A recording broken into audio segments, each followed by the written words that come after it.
During a congressional hearing, Representative Gill questioned Ms. Maher, an NPR executive, about her past social media posts and NPR's editorial content.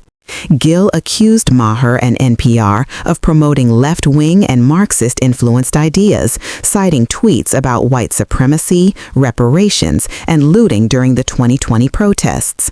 Maher repeatedly said her views had evolved or that she didn't recall those posts, and stressed that she was not involved in the articles mentioned. I would not say I agree with that, sir. You're not. That's good to hear. It's interesting because a lot of your thinking, as expressed by your public statements, is deeply infused with economic and cultural Marxism. You tweeted something to that effect. You said, I grew up feeling superior. Ha, how white of me. Why did you tweet that?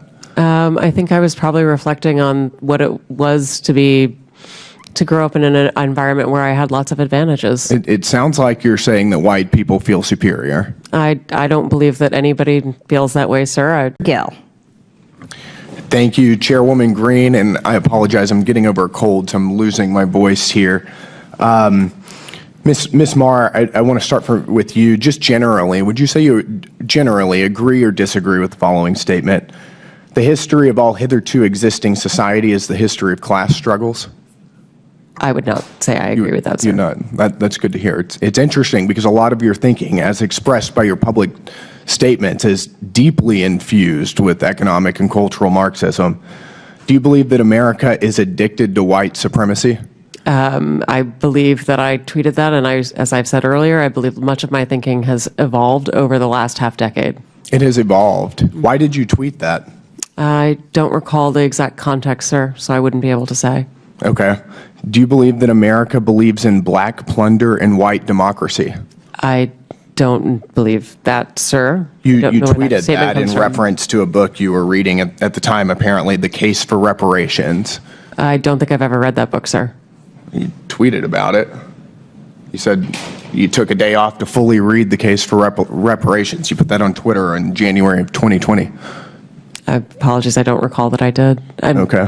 I'd no doubt that your tweet there is correct, but I don't recall that. Okay. Do you believe that white people inherently feel superior to other races? I do not.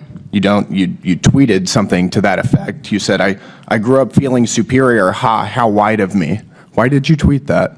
I think I was probably reflecting on what it was to grow up in an environment where I had lots of advantages. It sounds like you're saying that white people feel superior. I don't believe that anybody feels that way, sir. I was just reflecting on my own experiences. Do you think that white people should pay reparations? I've never said that, sir.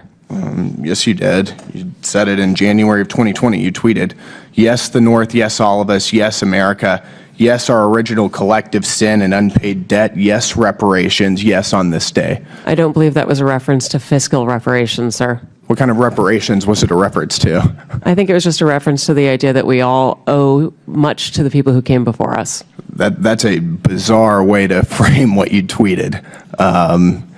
Okay, how much reparations have you personally paid? Sir, I don't believe that I've ever paid reparations. Okay, it's just for everybody else. I'm not asking anyone Seems to pay to be what you're reparations, sir. suggesting.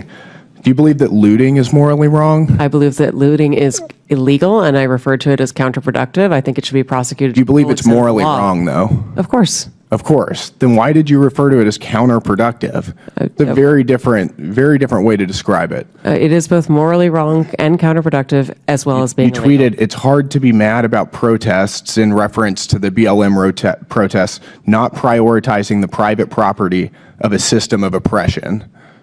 You didn't condemn the looting. You said that it was counterproductive. NPR also promoted a book called In Defense of Looting. Do you think that that's an appropriate use of taxpayer dollars? I'm unfamiliar with that book, sir, and I don't believe that was at my time at NPR. You tweeted that you read that book, but I don't believe that I did read that book, sir. Do you think that a few years ago, NPR educated America about, quote, the whole community of genderqueer dinosaur enthusiasts? Do you think that that's an appropriate use of tax dollars? I was not at NPR at the time, sir. That's not the question, though. Do you think that that's an appropriate use of our tax dollars? I think our tax dollars that we use are to be able to provide a wide range of perspectives. I'll take that as a yes. You do believe that that's appropriate. Your health advisor at NPR also stated in an interview that, quote, fear of fatness is more harmful than actual fat. Would you like to explain how fear of fatness is more harmful than actual fat? That's an editorial at NPR. I am not familiar with the editorial, and I don't believe that was published during my time here. It's called Diet Culture is Everywhere. Here's how to fight it. Do you think that that's an appropriate use of taxpayer dollars? I think any reporting on health is an appropriate use of taxpayer dollars, yes. And you think that editorializing that fat is not unhealthy is appropriate? I don't know what that article is, sir, and I'm not familiar with it, so I couldn't say. This is fake news. Do you think that basic accommodations like doorways or seat belts represent, quote, latent fat phobia? I don't have an opinion. It's also from NPR. Do you think civility is racist? No, sir. No. Your outlet ran an article entitled, quote, When Civility is Used as a Cudgel Against People of Color. That was on All Things Considered. Would you like to explain? I'm not on the editorial side, sir. I'm not familiar with that story. You talk about how NPR is news. This is editorialization, and I'll read it. For many people of color in the United States, civility isn't so much social lubricant as it is a vehicle for containing them, preventing social mobility, and preserving the status quo. This is garbage. I'll spend all of my time doing everything I can to ensure you guys never get another dollar of taxpayer funding. This is complete garbage. Thank you, Madam Chair. Thank you, Mr. Gill. I now recognize